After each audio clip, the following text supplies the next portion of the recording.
اور حضور نبی پاک صلی اللہ علیہ وسلم کا میلاد، جب کوئی دلیل نہیں ملتی نا میلاد نہ منانے کی، نہ قرآن میں کوئی ایک آیت دکھا دیجئے جہاں لکھا ہو رب ذوالجلال نے فرمایا ہو کہ میرے حبیب کی آمد پر جشن نہیں منانا، خوش مت ہونا، میں نعمت دے دوں اتنی بڑی، اپنا حبیب دے رہا ہوں، لیکن جب ان کی ولادت کا دن آئے تو کسی خوشی کا اظہار کرنے کی ضرورت نہیں ہے۔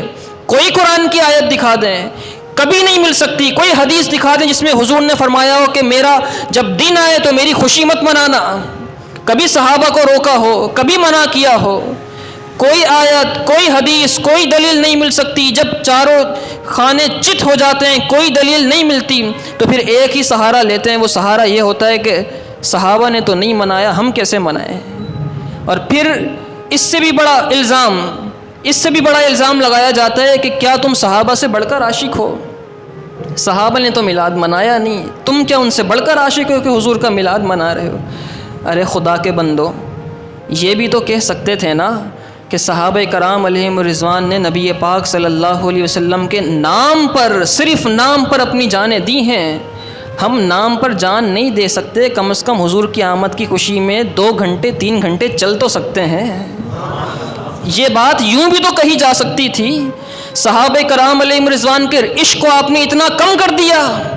وہ صحابہ کہ جو ایک جنگ سے واپس آئے ہیں، ابھی زخموں پر پٹیاں نہیں ہوئی ہیں کہ حضور نے فرمایا دوسری جنگ کے لیے چلنا ہے، دوسرے غزوے کے لیے چلنا ہے، ان صحابہ کے بارے میں آپ ایسی بات کرتے ہیں؟ ارے خدا کے بندو، یوں بھی تو کہا جا سکتا تھا نا کہ صحابہ کرام کی شان یہ تھی کہ دسترخوان پر حضور کے ساتھ بیٹھے ہیں، زہریلا کھانا ہے، کھانا کھا لیا صحابی رسول نے، انہیں معلوم بھی ہو گیا منہ میں جانے کے بعد کہ اس کے اندر زہر ہے، لیکن حضور سامنے موجود ہیں، اگر منہ سے نکالتے ہیں وہ زہریلا لقمہ تو حضور کی طبیعت کو کراہت محسوس ہونے کا اندیشہ ہے انہیں، وہ لقمہ نگل لیا اور اپنی جان سپرد خالق کر دی۔